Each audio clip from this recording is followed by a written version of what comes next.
I'm laid out as a moderator here, but I was really excited to do it. This is a topic that I'm really passionate about: performance against brand. We are, Ampersand is a TV sales organization. We are owned by Comcast, Charter, and Cox, and we partner with our clients to get their brands in front of mass reach, targeted, and so we can do everything all along the funnel. And in partnerships, we will talk through what the best route is for individual brands. And so I'm excited to go into those details with you all here. I'll have you all do a little brief introduction and then we can dive into it. Okay, my name is Michelle Esgar. I oversee marketing and experience for Panasonic Consumer Electronics. So that's inclusive of product marketing, PR, web and UX, as well as customer support. I'm Marc Minassian, Head of Media and Innovation at Genentech. I oversee all media investments across our entire product portfolio. Hi there, Whitney Magnuson. I'm Head of Brand and Media at Zoom. So I oversee brand marketing, social media, paid media, events, and swag. Is swag an official title? How do I follow that? Look, if you have not invested in the You're on Mute Zoom sweatshirt yet, you're missing out. I feel as though I need to have a talk with HR about my title. That's amazing.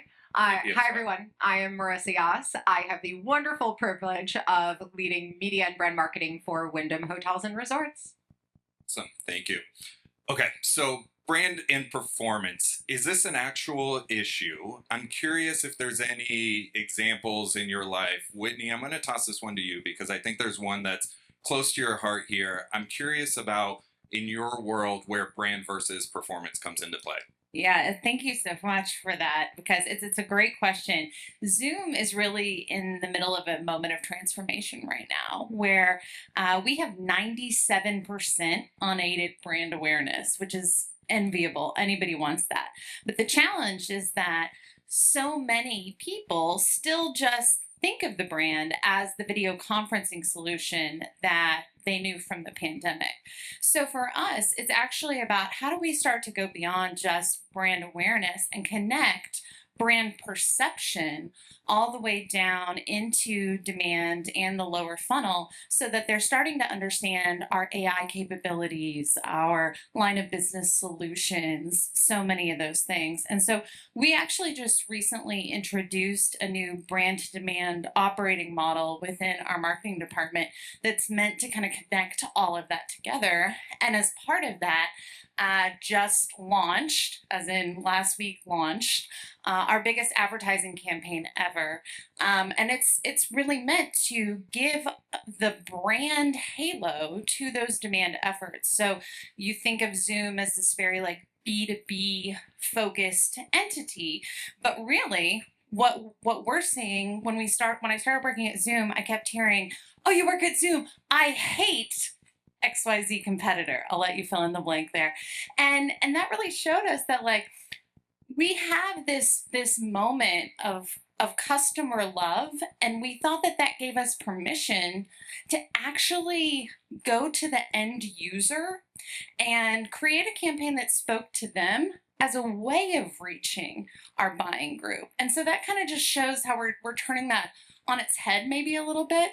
And we have an example. So let's roll the video. I'd love to show you our new campaign. As your IT manager, I choose which platform we use for virtual meetings. It will prompt you to download a weird app, and your clients will be actively upset when you send them a link. I use Zoom. Sit down, Mr. Thompson. I use Zoom AI Companion. You will have no companion of any kind. I use Zoom Contact Center. No, you will not start a movement. I use Zoom in this coffee shop. Uso Zoom para traducir. Be part of the movement. Zoom ahead. Technology should confuse us, not help us. So, thanks. So that is Bowen Yang as your dictatorial IT manager. I think he looks great as a silver fox, actually. So, but I think it just demonstrates how, we're starting to really think differently about not brand or demand, but how they work together to really drive better outcomes for each. I think that together is really key. Does anybody else want to jump in on that? Sure, I can jump in. This is the age-old question for marketers, for CMOs and CFOs. The battle of the results now versus the results over the long term. And I hate the idea of even describing it as versus, because the reality is you need both as a company in order to be successful. I always think of it as like, the old fairy tale of the tortoise and the hare. Well, brand is your tortoise, and it moves slow and steady over time versus the hare, which is trying to speed to the end to the race. And ultimately, who is victorious in that race? But the idea is that one cannot be successful without the other. And it's not versus, it's how much of each do you need in order to maximize your impact? Yeah, I think even if you think about what's the best way to measure the impact of your brand work or your upper funnel work, it's by your lower funnel efficiency. So at the end of the day, this is all one big connected ecosystem. The only last thing to add to that is it's not a versus until budgets get cut. That's the only time it becomes, it's generally a false conflict until you have to choose which of your tactics do you keep and which of your tactics do you cut. And then it's, we're having the conversation here of brand versus performance, which would you prefer? That's when it's real. That's when it's like, okay, what do you keep? What do you cut from? So in a world of limited budgets and not endless resources, if there's a campaign that performs strongly from a brand perspective, but maybe less so from a performance perspective, a now perspective, is that a fail? Definitively no. Good. And I say that because you have to define success as more than just the moment in front of you, more than just the quarter that you are looking at. What marketers have seen for all of time is that if you are just making immediate decisions for performance, it is going to hurt you in the mid and long term. And to get back what you lose for those short-term wins will take you infinitely longer. So definitively, no. I was hoping that was the answer, but just wanted to check. Is there a metric that you all hate when we're focused on performance or brand that you want to steer people away from? MQLs. Revenue attribution and marketing mix models. Bottom funnel channels are always going to have higher ROI than our top of funnel channels. And I've had multiple conversations with finance leaders that are like, why don't we just take all of our money that we have in these brand building tactics and put them down, to the bottom of the funnel? It's like, well, you're going to lose a lot of efficiency if you do that, and the brand health will inevitably decline. So it's a regular conversation that I have to keep coming back around to. Yeah. I mean, I think when I say AMQLs, I mean, there's so many companies that we've seen them really overinvest, especially in search.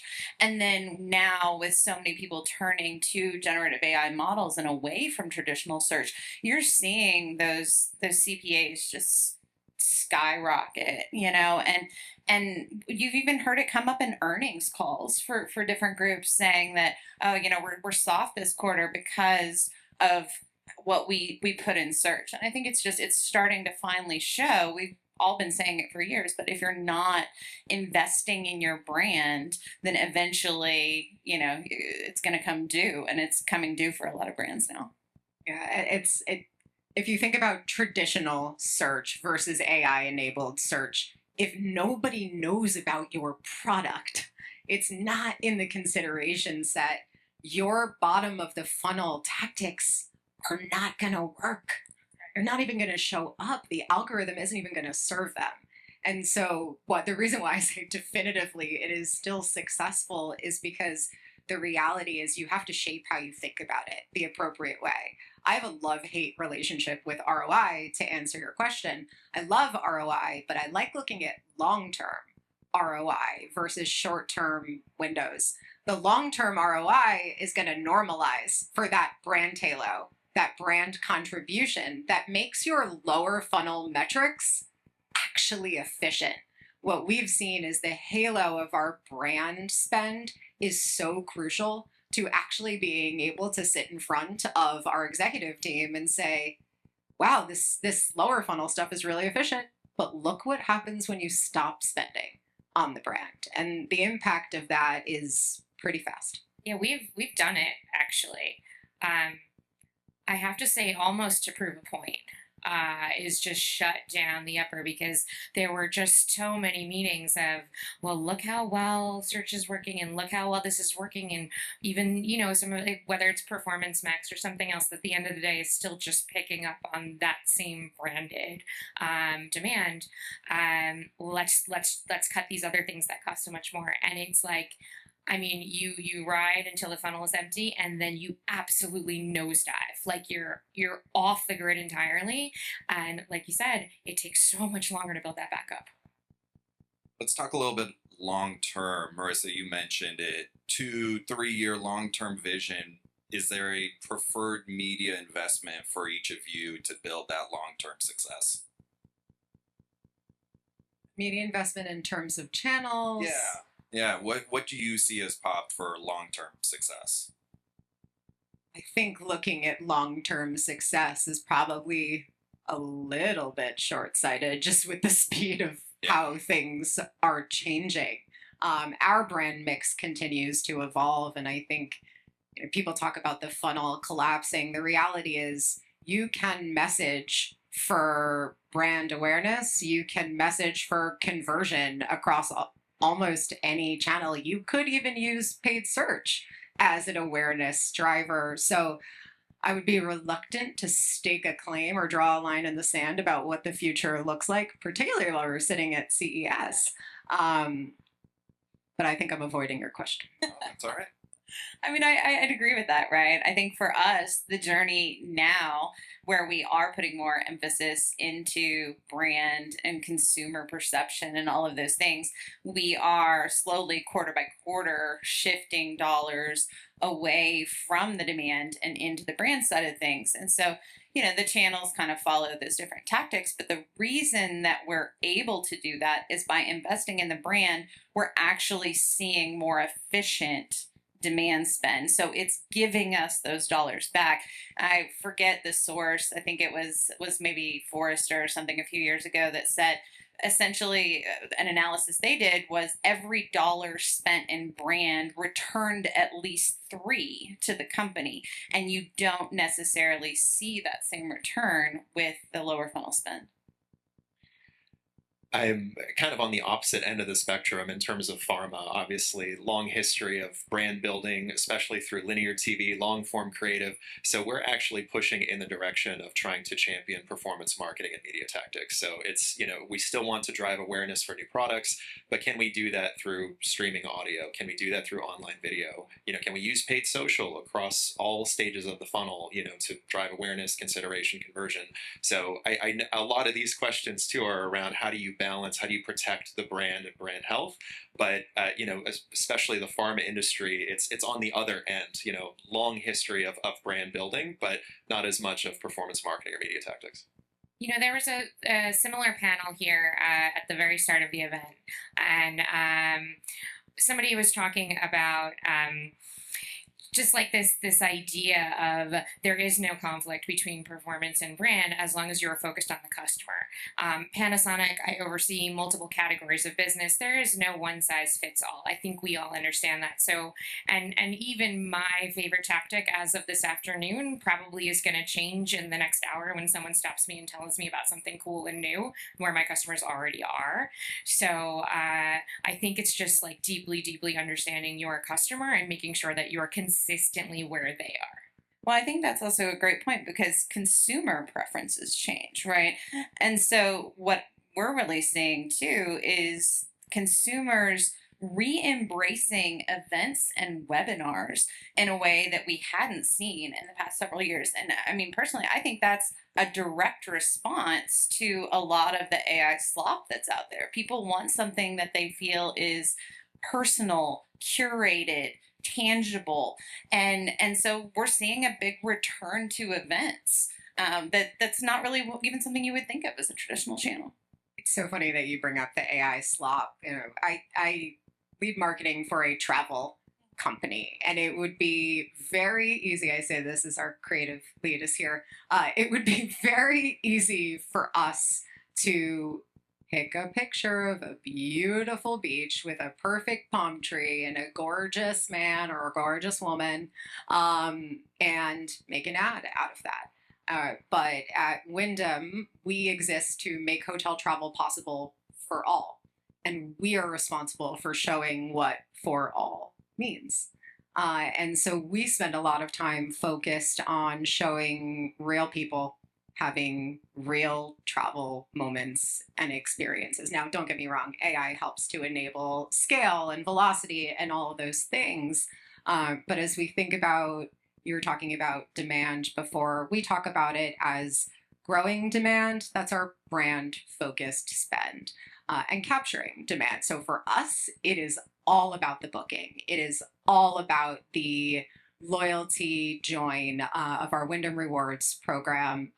So at the end of the day, yes, we are trying to drive some sort of transaction, but you can't do that if you are not perceived well and in that top of mind consideration for somebody who's looking to travel or even to inspire them to travel. Marc, you touched on this a little bit earlier, but in those conversations where last click attribution is being focused on and pushed towards, how do you get over that internally? What does that conversation look like? Yeah, it's a lot of education about the purpose of each channel. What is each channel there for? So when we talk about the last click attribution, search always looks like the greatest revenue driver there is. Paid social looks like the greatest revenue driver there is. Marissa said this too, but you have to educate that, hey, if we turn off all this other spend, if we turn off online video and connected TV and linear, those other channels are not going to perform. People aren't going to know about you. So that the bottom of the funnel becomes far less effective. And again, it's restating it to different audiences over and over. Is everyone also a marketing 101 professor within your businesses? Yes. Professor Emeritus Marc. That's what we should add to our titles. I was at another Brand Innovators event not too long ago where someone on stage mentioned the idea that we are all chief repetition officers, just educating internally and externally about what marketing is doing. We need to add VP of swag to all of our titles. Yeah. Michelle, you talked about turning off brand earlier. I'm curious more how that went, how those conversations went, and how you utilize that moving forward. I think I would consider that part of our 101 class. So to be fair, we're a manufacturer.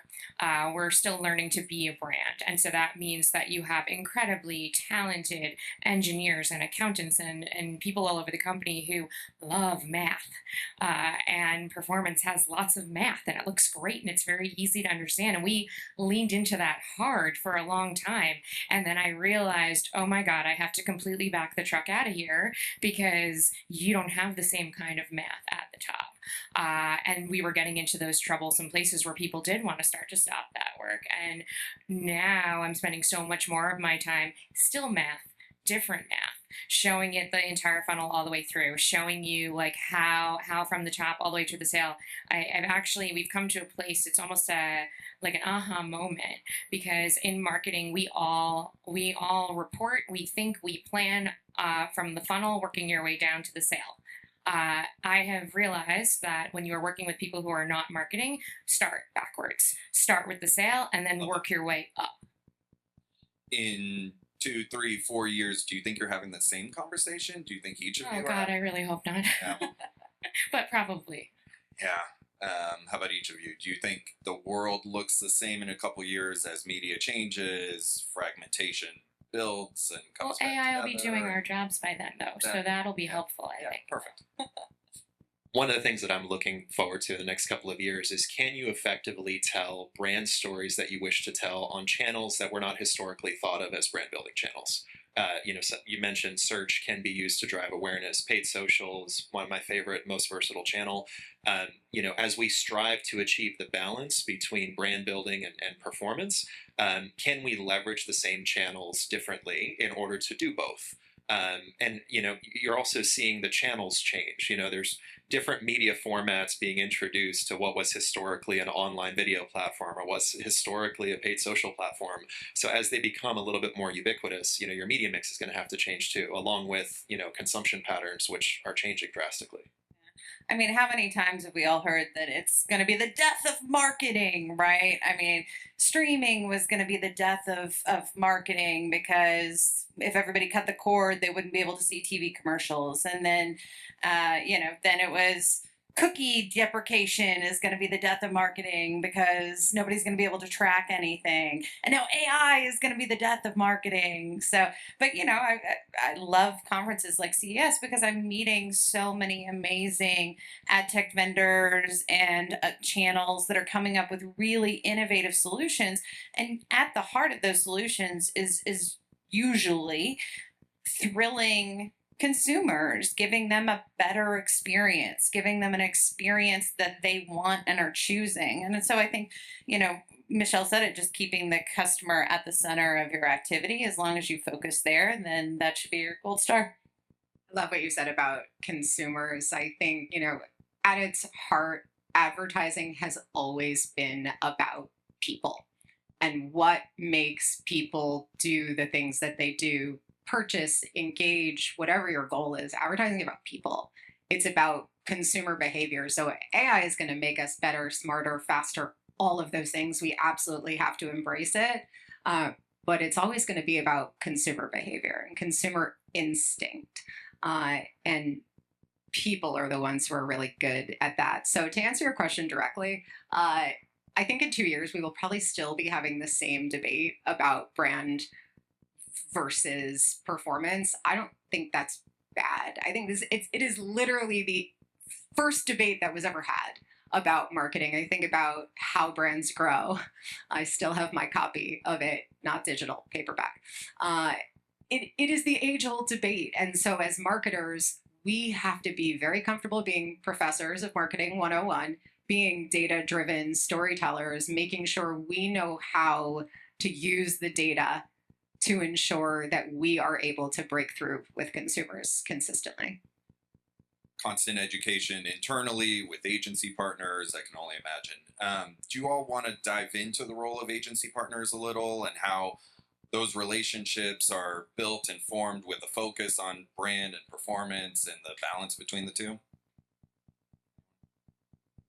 Sure. Representing my team too. I have a small team that's media focused. We're all digitally native, and we have to educate, a very large marketing organization that's literally hundreds of people. And, we couldn't do that without the partnerships of, our agency team. So one of the things when we talk about is we are trying to steward and usher in, performance marketing tactics that are, we're not historically there. You could say that about many pharma companies, but it's true of Genentech as well. These are new things to us. Much newer than they are to other companies that have had to embrace innovation. So when we talk to them, it's not just about what buying decisions are we making, what strategic decisions are we making. It is how are all of you playing the role of educator, to 150 people, because one small team that does have the knowledge and is a center of excellence, we can't do it all on our own. So I think those agency partnerships are critical, and we value them very much. Our agency partners really help us to look around corners, right? We can oftentimes, just out of virtue of the time spent, be very focused on our own efforts, but they have that view across industries, across clients, and they can tell us when they're seeing opportunities or things that maybe we could improve on, or that we're doing best and are best in class on. And so I think that outside in lens really helps. But I also love to sometimes just having someone from outside your organization say something that you've already said 20 times can be really helpful. So we lean on our agency partners for that too. I think there is definitely there's a challenge though in that you have partners that you rely on because they're experts in this one very specific place. And if you try and have one partner do everything, typically that doesn't work super well because no one can do everything. However, that means that it's really difficult to get a macro view of everything that's happening. And so we're consistently trying to bring our partners closer and closer to feel like extensions of our team, to really have the passion, know our customer, know the brand.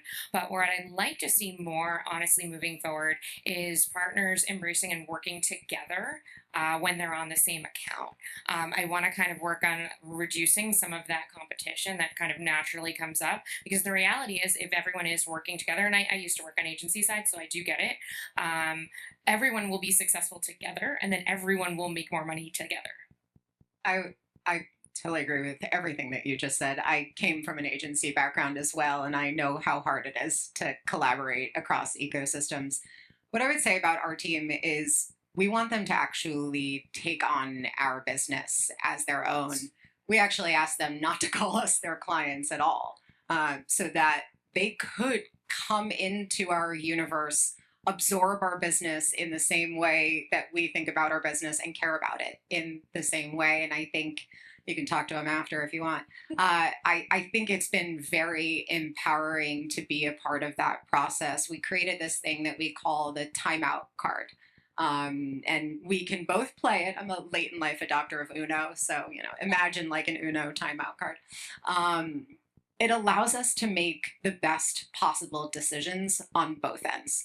We need our agency partners to hold us accountable to good decision making, and so it's our safe space to say, well, hang on, let's think twice before we make that decision, because if we could do everything on our own, what? And I think for anyone who's working with agencies, if you are not giving your agencies your product, your experiences, letting them personally experience that themselves, then that's a mistake.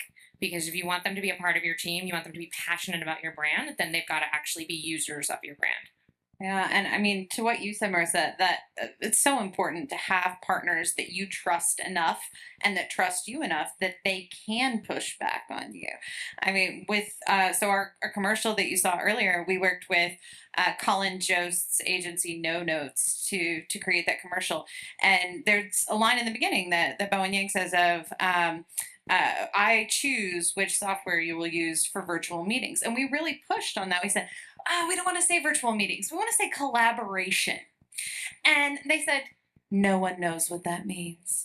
And we had this conversation 5 or 6 times, but ultimately it was great. I think that Colin really said, the average person doesn't speak like that. Let's lean into the truth of how people know you first, and then we can move past virtual meetings. Kind of like how consumers don't know that they're called consumers. Oh, yeah.